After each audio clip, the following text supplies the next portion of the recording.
Now let me give you some idea of the layout of the farm.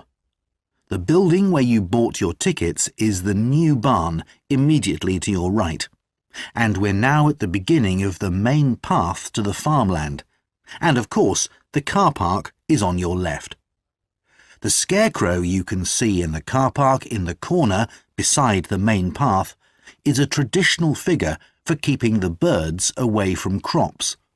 But our scarecrow is a permanent sculpture. It's taller than a human being, so you can see it from quite a distance. If you look ahead of you, you'll see a maze. It's opposite the new barn, beside the side path that branches off to the right, just over there.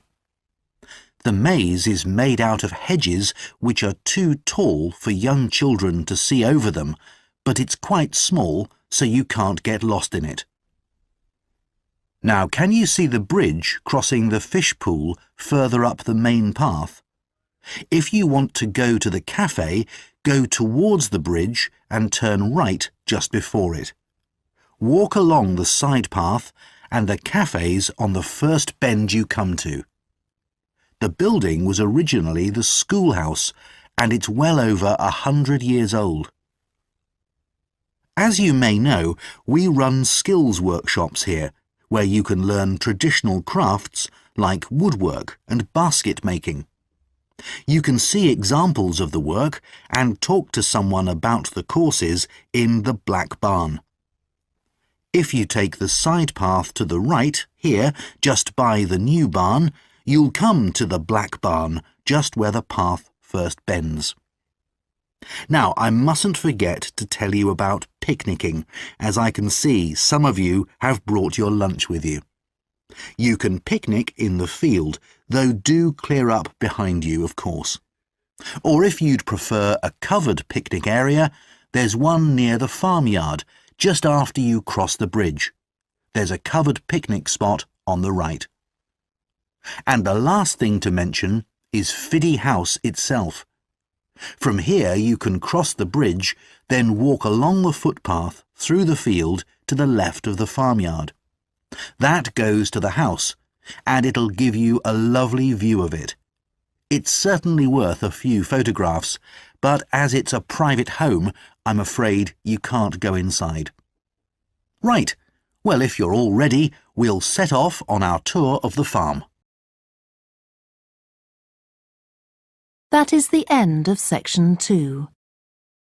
You now have half a minute to check your answers.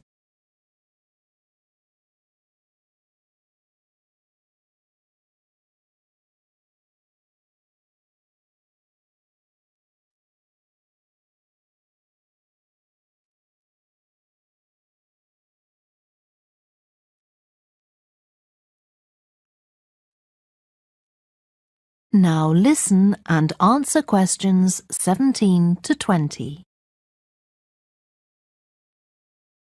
Now, a word about the layout of the building.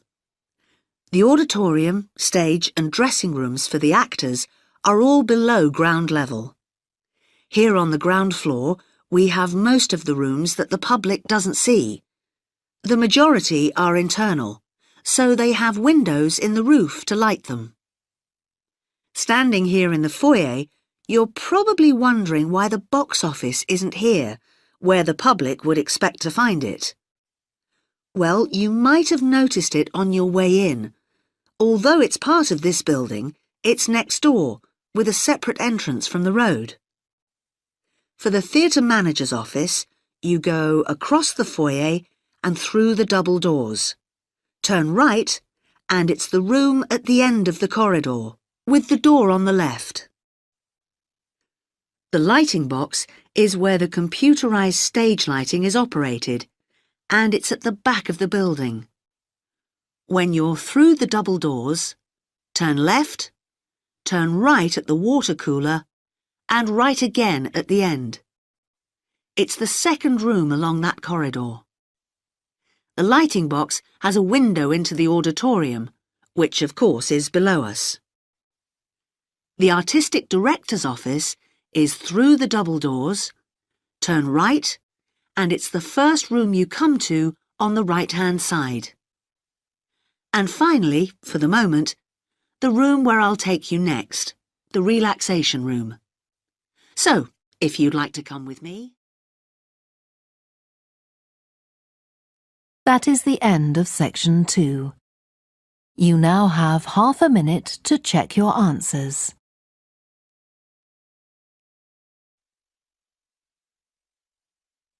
Now listen and answer questions 17 to 20. Okay, that was something about the collections, and now here's some more practical information, in case you need it. Most of the museum facilities are downstairs in the basement, so you go down the stairs here. When you reach the bottom of the stairs, you'll find yourself in a sitting area with comfortable chairs and sofas where you can have a rest before continuing your exploration of the museum. We have a very good restaurant which serves excellent food all day in a relaxing atmosphere. To reach it, when you get to the bottom of the stairs, go straight ahead to the far side of the sitting area, then turn right into the corridor. You'll see the door of the restaurant facing you. If you just want a snack or if you'd like to eat somewhere with facilities for children, we also have a cafe. When you reach the bottom of the stairs, you'll need to go straight ahead, turn right into the corridor, and the cafe is immediately on the right. And talking about children, there are baby-changing facilities downstairs. Cross the sitting area, continue straight ahead along the corridor on the left, and you and your baby will find the facilities on the left-hand side. The cloakroom, where you should leave coats, umbrellas, and any large bags, is on the left-hand side of the sitting area. It's through the last door before you come to the corridor. There are toilets on every floor, but in the basement, they're the first rooms on the left when you get down there. Okay, now if you've got anything to leave in the cloakroom, please do that now, and then we'll start our tour. That is the end of section 2. You now have half a minute to check your answers.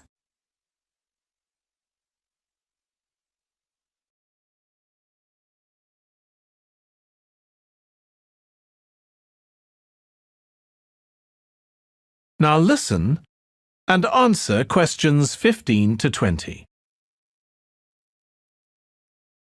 The sheep market is one of the main centres for art and history in the whole of the country. If you look at our map, you'll see some of the main attractions there. Most visitors start from Crawley Road at the bottom of the map. The Reynolds House is one of the oldest houses in the city and is open to the public. It's on the north side of Crawley Road, next to the footpath that leads to the public gardens. The area is particularly interesting for its unusual sculptures. The thumb is just what its name suggests, but it's about 10 metres high. You'll see it on Hill Road, across the road from the bank. The museum's got a particularly fine collection of New Zealand landscapes. It's on the east side of the sheep market, on City Road. It's on the other side of the road from the public gardens, immediately facing the junction with Hill Road. The Contemporary Art Gallery is on a little road that leads off Station Square, not far from the public gardens. The road ends at the gallery. It doesn't go anywhere else. That's open every day except Mondays. The Warner Gallery specialises in 19th century art. It's on City Road, near the junction with Crawley Road, on the same side of the road as the public gardens. It's open on weekdays from 9 to 5 and entry is free. Finally, if you're interested in purchasing high-quality artwork, the place to go is Nucleus. You need to go from Crawley Road up through Station Square and east along Hill Road until you get to a small winding road turning off. Go up there and it's on your right. If you get to City Road, you've gone too far. That is the end of section 2. You now have half a minute to check your answers.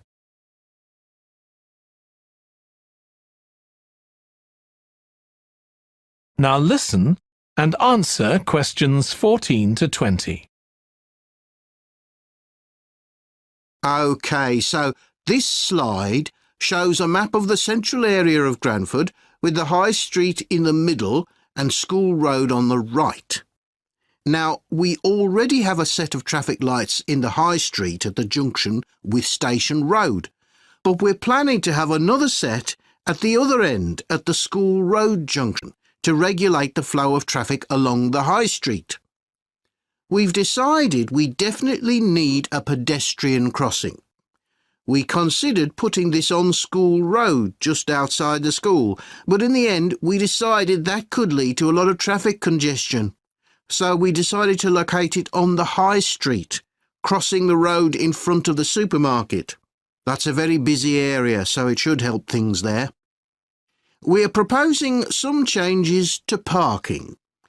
At present, parking isn't allowed on the High Street outside the library, but we're going to change that and allow parking there, but not at the other end of the High Street near School Road. There'll be a new no parking sign on School Road just by the entrance to the school, forbidding parking for 25 metres. This should improve visibility for drivers and pedestrians, especially on the bend just to the north of the school. As far as disabled drivers are concerned, at present they have parking outside the supermarket, but lorries also use those spaces, so we've got 2 new disabled parking spaces on the side road up towards the bank. It's not ideal, but probably better than the present arrangement. We also plan to widen the pavement on School Road. We think we can manage to get an extra half metre on the bend just before you get to the school, on the same side of the road.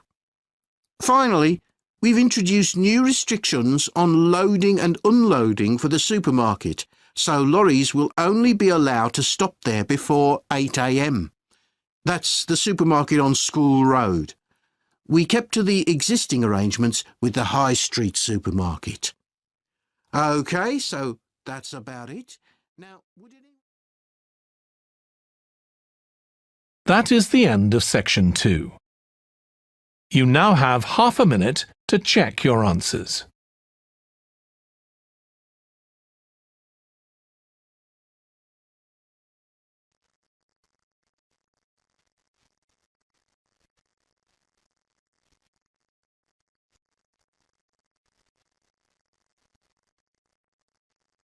Now listen and answer questions 16 to 20. Now, if you can take a look at your plans, you'll see Branley Castle has 4 towers joined together by a high wall, with the river on 2 sides. Don't miss seeing the Great Hall. That's near the river in the main tower, the biggest one, which was extended and redesigned in the 18th century. If you want to get a good view of the whole castle, you can walk around the walls. The starting point's quite near the main entrance. Walk straight down the path until you get to the south gate, and it's just there. Don't go on to the north gate. There's no way up from there. There'll shortly be a show in which you can see archers displaying their skill with a bow and arrow. The quickest way to get there is to take the first left after the main entrance and follow the path past the bridge. Then you'll see it in front of you at the end. If you like animals, there's also a display of hunting birds, falcons and eagles and so on. If you go from the main entrance in the direction of the south gate, but turn right before you get there instead of going through it, you'll see it on your right, past the first tower. At 3 p.m, there's a short performance of traditional dancing on the outdoor stage. That's right at the other side of the castle from the entrance and over the bridge. It's about 10 minutes walk or so. And finally, the shop. It's actually inside one of the towers, but the way in is from the outside. Just take the first left after the main entrance, go down the path and take the first right. It's got some lovely gifts and souvenirs. Right, so we're just arriving. That is the end of section 2. You now have half a minute to check your answers.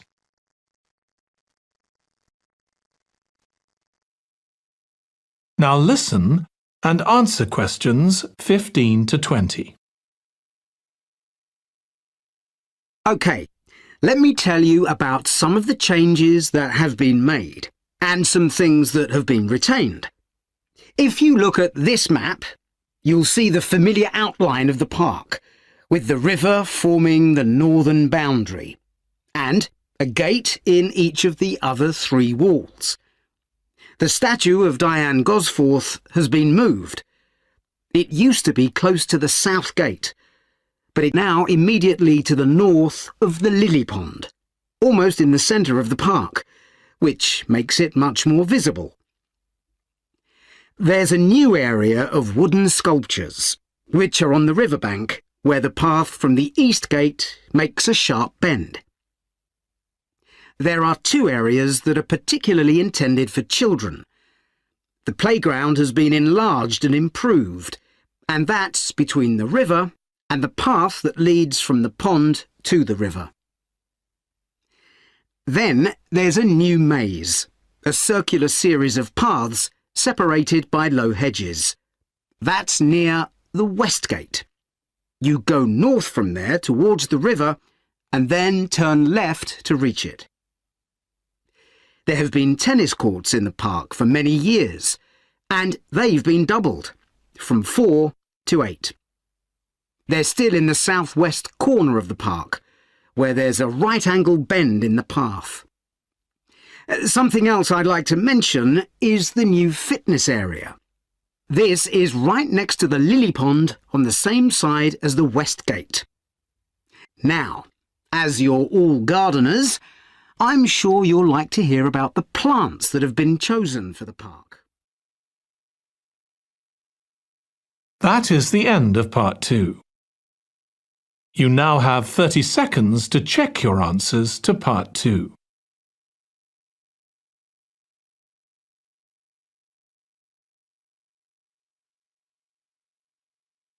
Now listen carefully and answer questions 11 to 16. As chair of the Town Council Subcommittee on Park Facilities, I'd like to bring you up to date on some of the changes that have been made recently to the Croft Valley Park. So if you could just take a look at the map I handed out, let's begin with a general overview. So, the basic arrangement of the park hasn't changed. It still has 2 gates, north and south, and a lake in the middle. The cafe continues to serve an assortment of drinks and snacks, and is still in the same place, looking out over the lake and next to the old museum. We're hoping to change the location of the toilets and bring them nearer to the centre of the park, as they're a bit out of the way at present, near the adventure playground, in the corner of your map. The formal gardens have been replanted and should be at their best in a month or 2. They used to be behind the old museum, but we've now used the space near the south gate, between the park boundary and the path that goes past the lake towards the old museum. We have a new outdoor gym for adults and children, which is already proving very popular. It's by the glass houses, just to the right of the path from the south gate. You have to look for it, as it's a bit hidden in the trees. One very successful introduction has been our skateboard ramp. It's in constant use during the evenings and holidays. It's near the old museum, at the end of a little path that leads off from the main path between the lake and the museum.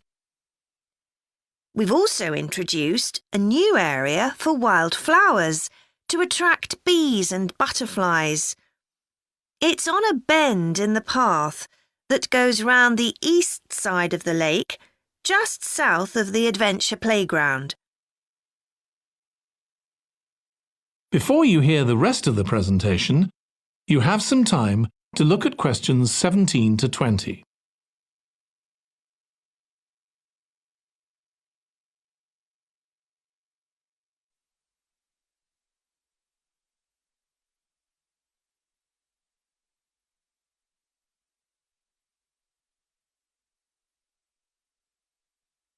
Now listen and answer questions 15 to 20.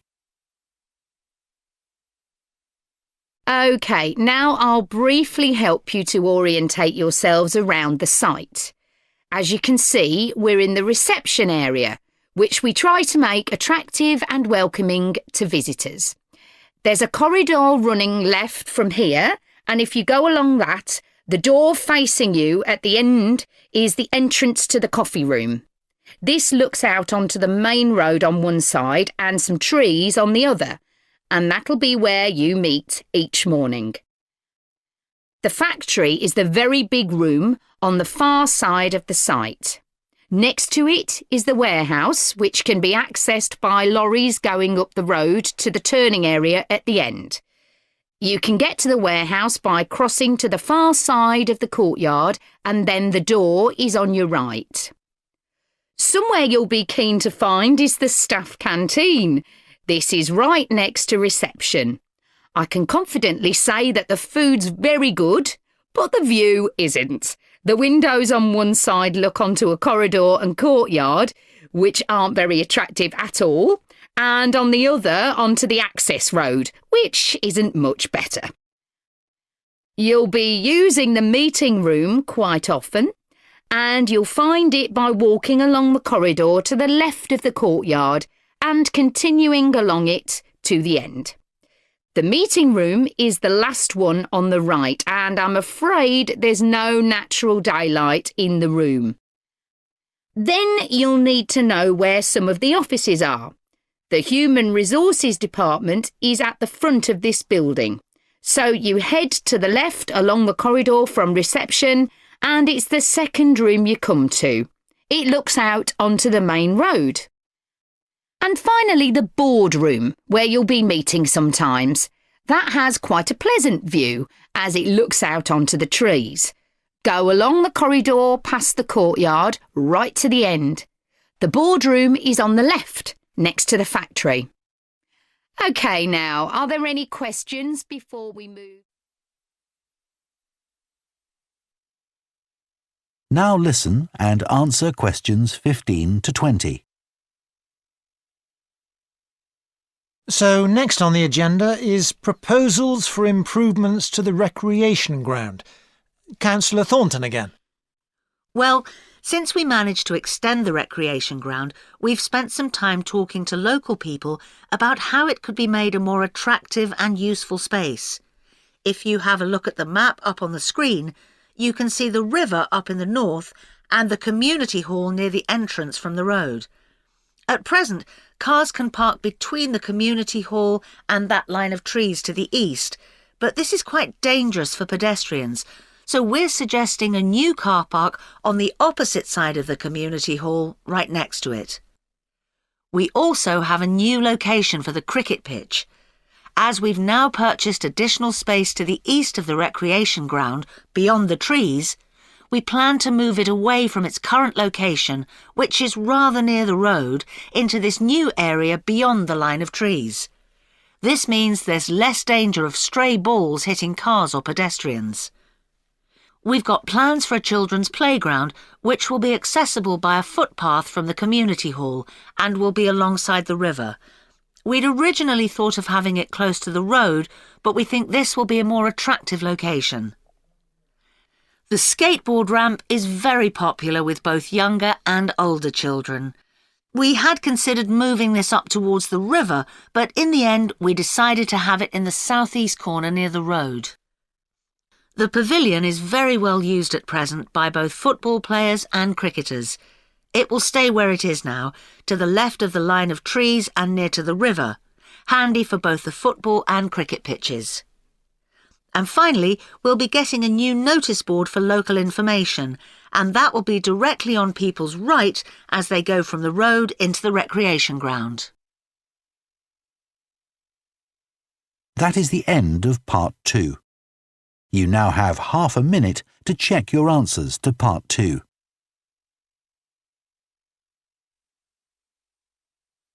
Now listen and answer questions 15 to 20. OK, so I'll put a map of the proposed development up on the screen.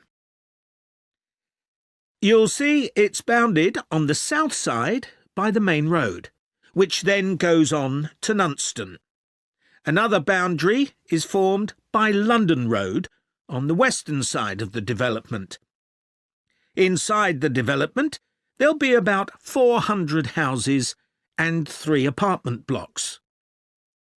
There'll also be a school for children up to 11 years old. If you look at the south entrance at the bottom of the map, there's a road from there that goes right up through the development. The school will be on that road, at the corner of the second turning to the left. A large sports centre is planned with facilities for indoor and outdoor activities. This will be on the western side of the development, just below the road that branches off from London Road. There'll be a clinic where residents can go if they have any health problems. Can you see the lake towards the top of the map? The clinic will be just below this, to the right of a street of houses.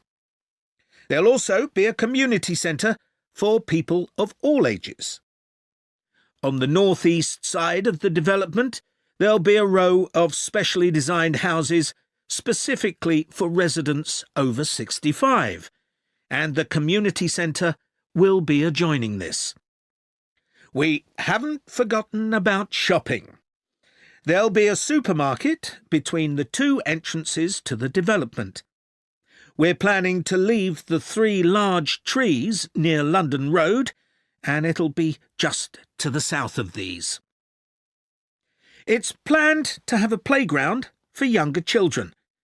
If you look at the road that goes up from the south entrance, you'll see it curves round to the left at the top, and the playground will be in that curve with nice views of the lake.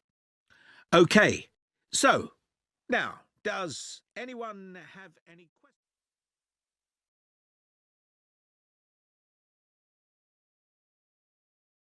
Now listen and answer questions 15 to 20. OK, Group B, your turn.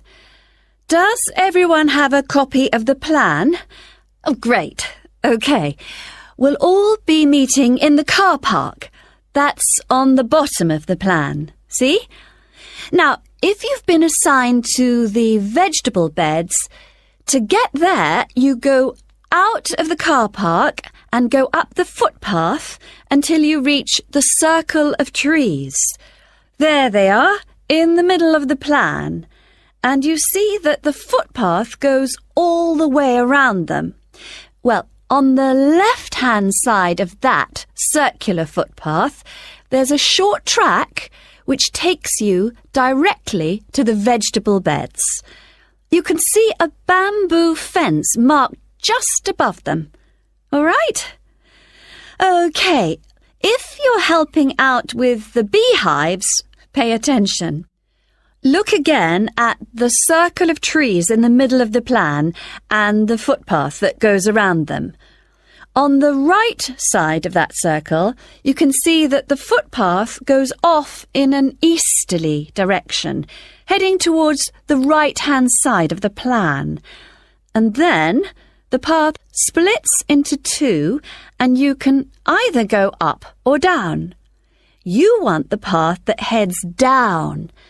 And at the end of this, you see 2 areas divided by a bamboo fence. And as we're looking at the plan, the beehives are on the right of the fence. The smaller section, I mean. Now, don't worry, all the bees have been removed. You just need to transport the hives back to the car park. OK, for the seating, look at the circular footpath. At the top of it, there's a path that goes from there and takes you up to the seating area, alongside the bicycle track, and with a good view of the island, I suppose. OK, if you're volunteering for the adventure playground area, let's start from the car park again and go up the footpath, but then you want the first left turn. Go up there and then you see there's a short path that goes off to the right. Go down there and that's the adventure playground area, above the bamboo fence. That fence does need repairing, I'm afraid. Right, what else? Oh yes, the sand area. We've got that circular footpath in the middle. Find the track that goes east, towards the right-hand side of the plan, and where that track divides, you need the little path that goes up towards the bicycle track. The sand area is just above the bamboo fence there. And finally, the pond area. So it's on the left-hand side of your plan, towards the top, just above the fruit bushes and to the left of the little path. OK, as I said already, hopefully we'll be... That is the end of section 2. You now have half a minute to check your answers.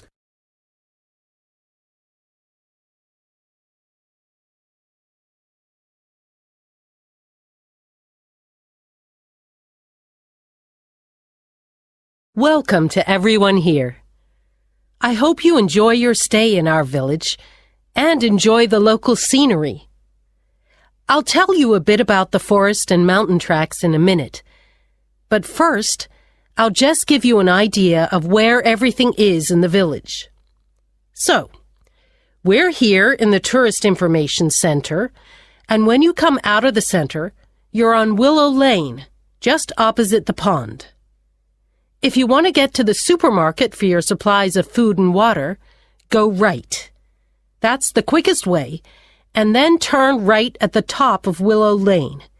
And it's the second building you come to, opposite the old railway station. If you're planning on doing some serious climbing and you need some equipment, we do have an excellent climbing supplies store just 5 minutes walk away. Turn left once you're outside the Tourist Information Center. Take Willow Lane all the way up to Pine Street. You want to go left along here. Then keep walking and go up Mountain Road on your right until you come to the next turning on the left. Head down there and you'll come to the climbing supplies store. If you get to the small building that sells ski passes, you'll know you've gone too far. You also need to head to Pine Street for the museum. It's small, but well worth a visit if you're interested in the history of the village and the old gold mining industry. So, when you reach Pine Street from here, you'll see the old railway line on the other side of the road. Turn left into Pine Street and keep going until you come to Mountain Road. And just past here, the museum will be on your left, just behind the railway line. Don't worry about crossing over the tracks.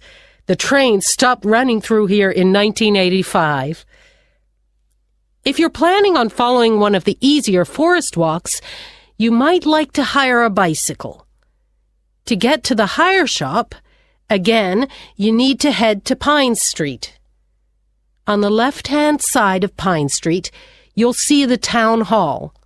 Go down the little road that you come to just before it, and you'll find the bike hire shop just behind the hall. They have a good range of bikes, so I'm sure you'll find something that suits your needs. Last but not least, if you're hungry after a long day's trek, I can recommend our local cafe. Again, when you leave the Tourist Information Center, turn right and follow Willow Lane until it joins Pine Street. And right opposite, on the far side of the railway tracks, is the cafe. Before you hear the rest of the conversation, you will have some time to look at the questions 16 to 20.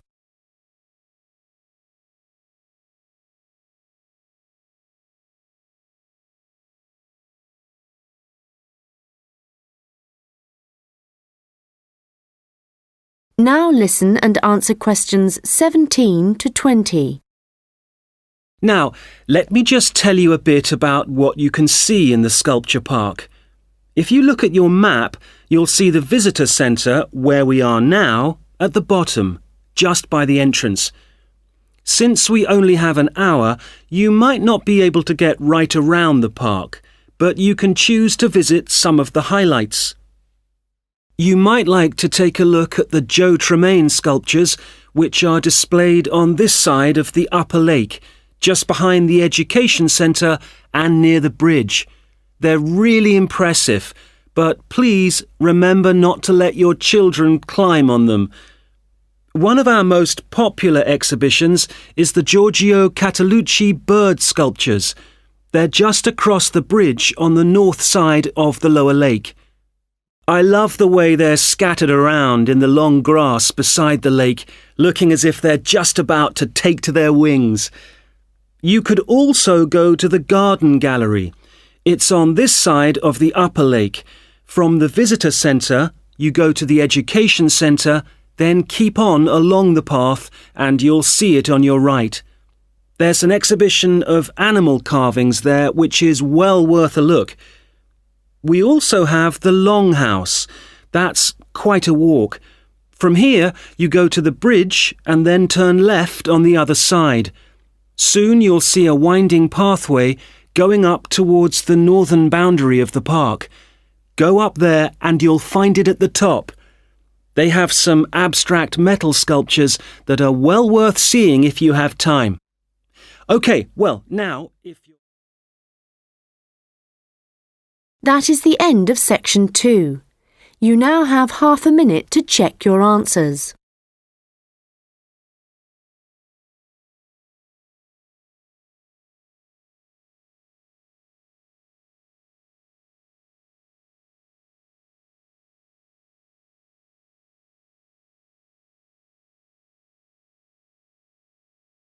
Hello.